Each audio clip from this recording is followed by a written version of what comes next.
Good morning to my champions. कैसे हो आप सब?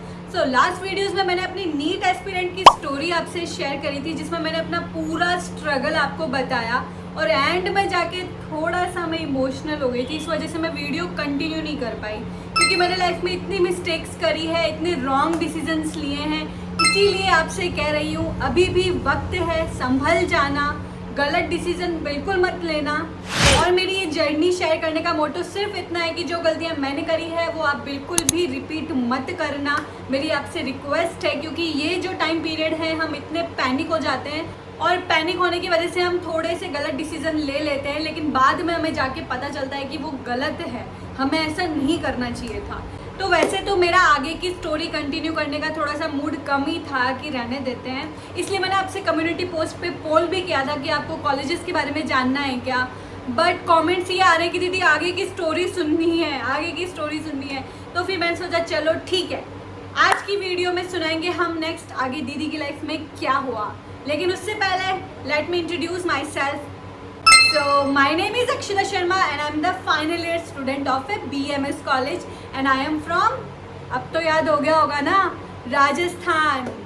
तो अब बात है उस दिन की जिस टाइम सर्दियों का टाइम था और आपकी ये दीदी बिल्कुल डिप्रेशन में थी, स्ट्रेस में थी कि भाई नीट में सिलेक्शन नहीं हुआ, MBBS नहीं मिला।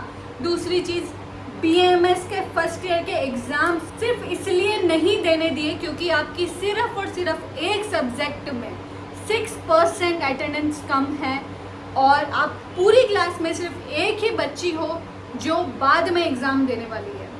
सो इन चीज़ों को, इस डैमेज को ओवरकम करना मेरे लिए बहुत ज़रूरी हो गया था, क्योंकि अब ऐसा टाइम है कि मेरी क्लास तो एग्ज़ाम देके नेक्स्ट सेकेंड ईयर में जा रही है और मैं अभी भी फर्स्ट ईयर में ही हूँ और मुझे कहा जा रहा है कि जूनियर्स के साथ बैठो, जूनियर्स के साथ क्लासेस लो। तो ऐसा हो जाता है, बहुत बुरा होता है, बहुत बुरा लगता है जब आपको टीचर्स कहते हैं कि आप जूनियर्स के साथ बैठ के क्लासेस लीजिए। फिर ना ऐसे टीचर्स आपको पॉइंट आउट भी करते हैं कि ये लड़की बैक में है, दैट मीन्स वो फेल हो गई है। किसी को ये जानने में इंटरेस्ट नहीं है कि अटेंडेंस से बैक हुई है या वो, कुछ भी नहीं। आप बैक हो दैट मीन्स आप फेलियर हो, दैट मीन्स आप बिल्कुल भी अपने फील्ड में अच्छा काम नहीं कर रहे हो, आप बिल्कुल भी पढ़ाई नहीं करते हो। तो ये टैग और लग जाता है। अब मैं जा के किसको एक्सप्लेनेशन दूँ कि मैं क्यों बैक हूँ? हर बार आज मैं फाइनल ईयर स्टूडेंट हूँ, स्टिल मुझे कॉलेज में हर साल खुद को रिप्रेजेंट करना पड़ता है कि सर मैं बैक अटेंडेंस से हूँ फर्स्ट ईयर से। मुझे पूरी स्टोरी फिर से बतानी पड़ती है टीचर्स को और वो बहुत बुरा लगता है, बहुत गंदा। हर साल ये एक चीज़ फेस करना बहुत गंदा टाइम होता है ये। और एक बात और बताऊँ मैं आपको, जब ऐसे एग्ज़ाम्स होते हैं और वाइवा होता है ना, आपका प्रैक्टिकल होता है फिर वाइवा होता है, वाइवा में जो एक्सटर्नल भी आते हैं ना, वो मुझे क्वेश्चंस नहीं पूछते हैं, वो पहले मेरे को कहते हैं अक्षिता बेटा पढ़ते क्यों नहीं हो, आप बैक में क्यों हो। अब उनको भी बताओ कि क्यों हूँ मैं बैक में, अटेंडेंस से शॉर्ट हूँ मैं, अटेंडेंस से। तो ये लाइफ की छोटी छोटी सी चीज़ें हैं जो एक स्टूडेंट के लिए मैटर करती है। मैं ये नहीं कहती कि इन चीज़ों को इग्नोर कर दो, नहीं यार, मैटर करती है, बुरा लगता है, मेरे को भी बहुत बुरा लगा था। तो इसलिए कह रही हूँ, प्लीज़ ध्यान रख लेना। अगर आप BMS के साथ नीट की तैयारी करने का सोच रहे हो तो हमारे टाइम पे तो एक साल का ही होता था, अब 1.5 साल का हो गया है सिस्टम। तो 1.5 साल आपके पास होगा, आप नीट का एग्ज़ाम दोगे तैयारी करके, उसके साथ में आपको कॉलेज भी देखना है, आपको अटेंडेंस भी देखनी है। और अगर बाई चांस आपका सिलेक्शन नहीं होता है तो वो सारे कॉन्सिक्वेंसेस आपको फेस करने पड़ेंगे जो मैंने किए हैं। इसीलिए ध्यान रख लेना, सोच समझ के डिसीजन लेना। तो आगे क्या हुआ, और भी ज़ोरदार ट्विस्ट ये आया जो सबकी लाइफ चेंज कर गया, वो है कोरोना। 6 महीने क्या कम थे कि कोरोना भी आ गया। तो किसी को आइडिया नहीं था उस टाइम पे कि चीज़ें इतनी डिले हो जाएगी। हर एजुकेशन सिस्टम बहुत ज़्यादा डिले हो गया था। तो ऑब्वियस सी बात है, मेरे एग्ज़ाम तो डिले होने ही थे। मुश्किल से मेरे एग्ज़ाम खींच कर अक्टूबर में हुए थे। जो पिछले साल नवंबर में होने थे वो मेरे नेक्स्ट ईयर अक्टूबर में एग्ज़ाम हुए थे। ठीक है, अब तब तक मैंने क्या किया, तब तक कोरोना में बैठे बैठे मैंने इतनी घर पे पढ़ाई कर ली, इतनी घर पे पढ़ाई कर ली कि मैंने कॉलेज में पूरी क्लास में टॉप कर लिया। क्योंकि और कुछ करने को था ही नहीं। क्या करते कोरोना में, कुछ भी नहीं था। तो मैंने खूब पढ़ाई करी कि मैंने फर्स्ट ईयर में बहुत अच्छे मार्क्स आए मेरे, और मेरे को बहुत अच्छा लगा। थोड़ा सा इतने टाइम बाद मेरी लाइफ में कुछ छोटी सी खुशी मुझे हिट करी थी। तो एग्ज़ाम से पहले एक चीज़ ये हुई थी कि मैंने कोर्स को इतनी बार कर लिया था कि चीज़ें मेरी टिप्स पे हो गई थी। तो मैंने क्या किया, कुछ एनाटमी के और कुछ पदार्थ विज्ञान जो फर्स्ट ईयर के सब्जेक्ट हैं वो मेरे बहुत अच्छे टिप्स पे हो गए थे, इसलिए मैंने उस पर यूट्यूब पे वीडियो डालना शुरू कर दिया था। तो मेरे को ऐसा लगा कि यार मुझे करना चाहिए। तो स्टार्टिंग मेरी यूट्यूब की तब से है जब कोरोना टाइम आया था। तो वहाँ पे मेरे जो कॉलेज के जूनियर्स जो आ गए थे जूनियर्स, उन्होंने कमेंट्स करना शुरू किया कि आप प्लीज़ कंटिन्यू कीजिए, आप अच्छा एक्सप्लेन कर रहे हो। तो मैंने वो कंटिन्यू तो किया, बट बाद में मैंने वो छोड़ दिया क्योंकि ज़्यादा उस पर व्यूज़ नहीं आ रहे थे। तो मैं भी आपको वो चीज़ें बाद में हेल्प करूँ, आप मेरे चैनल पे वो जाके वीडियो सर्च कर सकते हो, पदार्थ विज्ञान का है, बहुत नीचे आएगा, बहुत नीचे स्टार्टिंग के मैंने वीडियोज़ डाले थे वो। सो वो शायद आपके फर्स्ट ईयर में काम आए, तो देख लेना। कुछ अगर आपको अच्छा लगे तो मैं और कंटिन्यू कर सकती हूँ। आपको फर्स्ट ईयर की स्ट्रेटजी बिल्कुल मैं बता दूँगी, बिल्कुल चिंता मत करना। लेकिन अभी काउंसलिंग का टाइम है, पहले कॉलेज ले तो लो, उसके बाद उसकी बात करेंगे अपन क्या करना है, कैसे करना है। मैं हूँ ना, सब बता दूँगी आपको, बिल्कुल चिंता मत करो आप।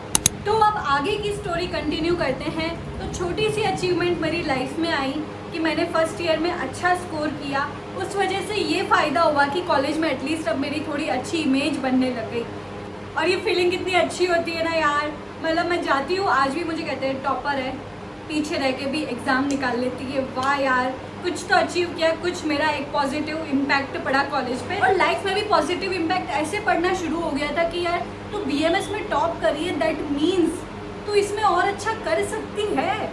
अगर तूने फर्स्ट ईयर में, मैंने तो सोचा ही नहीं था, एक वो होता है ना कि सोच समझ के यार मेरे को इस बार टॉप करना है, नहीं मैं तो बस अपना काम करती गई, मुझे पता ही नहीं था कि मैं टॉप करने वाली हूँ। तो ये जो चीज़ है ना, वो मुझे ये सोचने पे मजबूर कर देती है कि क्या हम नीट के टाइम अगर इतनी पढ़ाई करें और ये ना सोचे कि रिजल्ट्स क्या रहेंगे, तो हम कितना कर लेंगे, तो हम सबसे आगे निकल सकते हैं।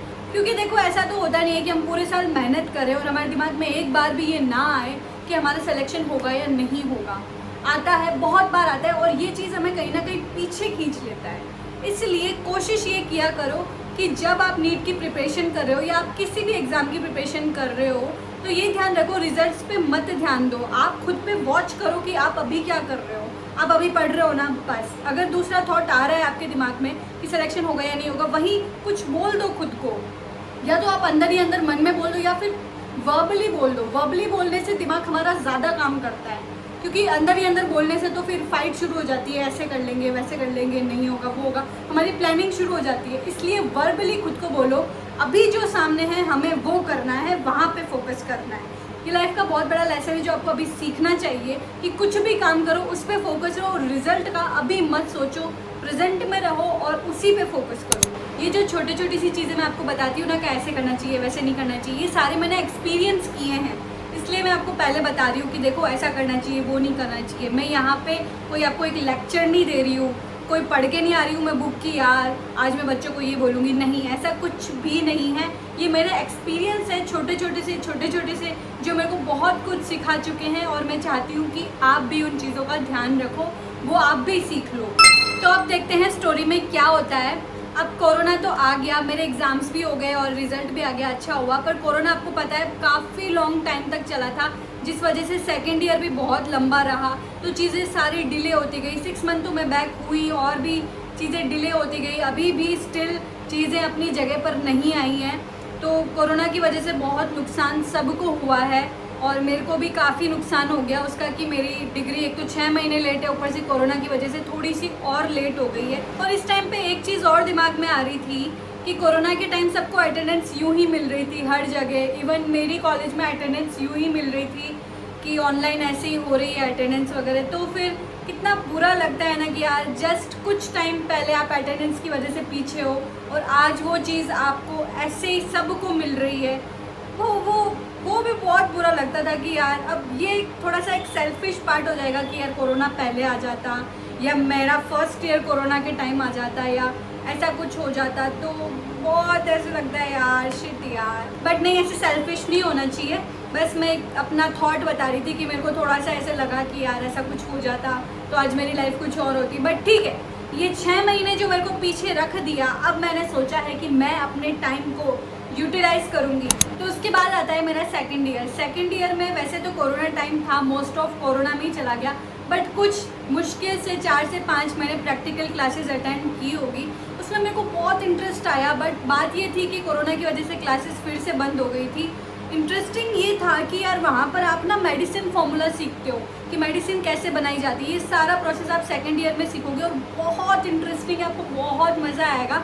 आप है ना यूट्यूब पे सर्च भी करना कि कैसे कैसे आयुर्वेद में मेडिसिन बनाते हैं। अभी आपको बहुत अजीब लगेगा, लेकिन वो जब आप काम करते हो ना, जब आप अपने आसपास के पेड़ पौधों को देखोगे, चीज़ों को देखोगे और आपको लगेगा ना कि यार ये चीज़ें डिजीज़ क्योर कर सकती है, आप उस चीज़ को ना फील कर पाओगे कि हाँ यार इससे ना ये हो सकता है। तो उन चीज़ों से जब आप मेडिसिन बनाते हो, जब आपको पता चलेगा कि ये इस डिजीज़ को क्योर करती है, टीचर्स आपको बताएंगे, आपको बहुत ऐसे जुड़ने लगोगे आप आयुर्वेद से। साथ साथ में आप नेचर के साथ और कनेक्ट कर पाओगे। मेरे को तो सेकंड ईयर में ऐसे लगने लग गया था ना कि मैं नेचर के और ज़्यादा करीब आ गई हूँ और बहुत अच्छा टाइम पीरियड होता है वो। आप बहुत कुछ सीखते हो सेकंड ईयर में। एक चीज़ ना आयुर्वेद में सबसे ज़्यादा बोलते हैं कि आयुर्वेद ना पूरी प्राचीन पद्धति है और इसीलिए वो संस्कृत में है। आप संस्कृत का लेके ऐसे बैठे हो ना कि क्यों संस्कृत में है यार, हम कैसे पढ़ेंगे। तो यार ये चीज़ें इस टाइम की नहीं है, जो भगवान के टाइम से चीज़ें चली आ रही है ना, वो चीज़ें श्लोकास के फॉर्म में हमें बुक्स में अवेलेबल है और उनका ट्रांसलेशन है वहाँ पर। एक तो ये बहुत कमेंट आते हैं, दीदी आपने हिंदी मीडियम से किया था क्या, इंग्लिश मीडियम से किया था क्या, आपने कोई से भी मीडियम से किया हो, संस्कृत सबके लिए भारी पड़ती है तो वो पड़ती है, लेकिन मत टेंशन लो यार उसकी। जब मैं कर सकती हूँ ना तो आप भी कर सकते हो। So don't underestimate your self. आप कर सकते हो। जब आपने फिजिक्स केमिस्ट्री सब कर ली तो आप BMS में संस्कृत भी कर सकते हो, बिल्कुल कर सकते हो, कोई दिक्कत नहीं है। तो उसके बाद मेरी कॉलेज लाइफ थोड़ी स्मूथ चलने लगी। सेकेंड ईयर हो गया, थर्ड ईयर हो गया, फाइनल ईयर में अब हूँ, मैं आपके सामने हूँ। फाइनल ईयर के एग्जाम भी होने मेरे बाकी हैं। तो ये जो भी ईयर्स है ना, first year, second year, third year, तो मैंने एक बार सोचा था कि मैं उन पर वीडियोस बनाना शुरू करूँ, आपको गाइडेंस दूँ कि कैसे पढ़ते हैं, क्या पढ़ते हैं, एग्ज़ाम्स में कैसे क्वेश्चंस अटैम्प्ट करने होते हैं। लेकिन फिर मैंने ये आइडिया ड्रॉप कर दिया। मैंने कहा यार बाद में देखेंगे, अभी बहुत ज़्यादा लोड मुझे नहीं लेना अपनी लाइफ में, ऑलरेडी बहुत पहले ले लिया था मैंने। तो मैं आपको भी यही कहूँगी कि आप अभी BMS का लोड पहले से मत लो कि आपको है ना संस्कृत अभी से पढ़ लेनी चाहिए, आपको कुछ अपना बेसिक क्लियर कर लेना चाहिए। अरे सारे बेसिक कॉलेज में जाके क्लियर कर लेना। अभी आपके पास जितना फ्री टाइम है ना, और आपने सोच लिया है कि चलो BMS लेना है, आप डिसाइडेड हो, ठीक है, तो ये जो फ्री टाइम है ना आपकी लाइफ में दोबारा कभी नहीं आएगा। जितने मज़े करने हैं सारे कर लो, फिर आपके कॉलेजेस शुरू हो जाएंगे, पढ़ाई शुरू हो जाएगी, फिर इतना आपको फ्री टाइम कभी नहीं मिलेगा और इतना घर पे रहने को भी कभी नहीं मिलेगा। एक और इम्पॉर्टेंट बात के बारे में हम फिर से डिस्कस कर लेते हैं कि अभी आपको लगता है ना कि आप थोड़ा कन्फ्यूजन में हो कि आपको तैयारी करनी चाहिए कि नहीं करनी चाहिए।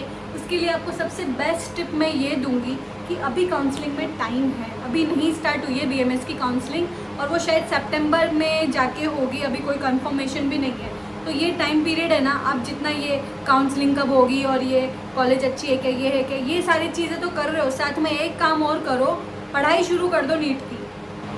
अब आप कहोगे कि क्यों कह रही है दीदी ऐसा। देखो मैं इसलिए ये कह रही हूँ कि आपको ना इस टाइम पे पता चल जाएगा कि आप फिर से उन बुक्स को पढ़ोगे ना, तो आपको पता चल जाएगा कि आप फिर से तैयारी कर सकते हो या नहीं कर सकते हो। ये कन्फ्यूज़न आपका क्लियर हो जाएगा। हम क्या सोचते रहते हैं कि कर लेंगे, इस साल कर लेंगे। आप प्रैक्टिकली एक बार अप्लाई करो, ये 2 महीने या जितना भी टाइम है काउंसलिंग में, आप प्रॉपर पढ़ाई करो नीट की जो आप करते थे, प्रॉपर 6-7 आवर्स जितने भी हैं दो, और टेस्ट भी दो। आपके पास पेपर्स तो होंगे और अवेलेबल ऑनलाइन सब कुछ होता है आजकल, तो टेस्ट दो। आपके अगर नंबर इम्प्रूव हो रहे हैं तो फिर से एक बार सोच लेना कि क्या करना है। तो ये बहुत बेस्ट तरीका है अपना कन्फ्यूज़न दूर करने का, चीज़ों को प्रैक्टिकली अप्लाई करके और फिर डिसाइड करना। तो ये जो आइडिया मैंने बताया ना, ये उन स्टूडेंट्स के लिए जो अभी भी कन्फ्यूज़न में है कि हमें क्या करना है, जो प्री डिसाइडेड है कि BMS करना है, तो उनके लिए अभी बहुत फ्री टाइम है। आप मज़े करो, संस्कृत की टेंशन मत लो, सब हो जाएगा।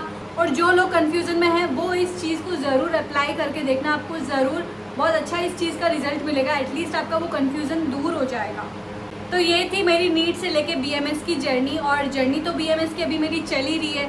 फाइनली आपको भी पता चल ही जाएगा कि दीदी आगे अपनी फील्ड में क्या करने वाली है। टाइम के साथ साथ आप मेरा भी साथ दोगे, मुझे सपोर्ट करोगे, तो आपको पता चल जाएगा BMS में दीदी क्या कर रही है, आपको भी गाइडेंस मिलेगा। बिल्कुल एज ए सीनियर मैं आपको सपोर्ट करूँगी चीज़ों में कि क्या करना चाहिए, और एज ए जूनियर आप मुझे यूट्यूब पर सपोर्ट करना कि मैं आपके लिए और अच्छी अच्छी वीडियोज़ ला पाऊँ और BMS को आगे बढ़ा पाऊँ। तो बस आज के लिए इतना ही, बाकी की चीज़ें नेक्स्ट वीडियो में डिस्कस करेंगे। और अगर आपको कोई BMS से रिलेटेड डाउट है तो आप मुझे कमेंट बॉक्स में बता दीजिए। मैं नेक्स्ट वीडियो शूट करने से पहले आपके कमेंट रीड आउट करके जो भी डाउट है वो मैं क्लियर कर दूँगी।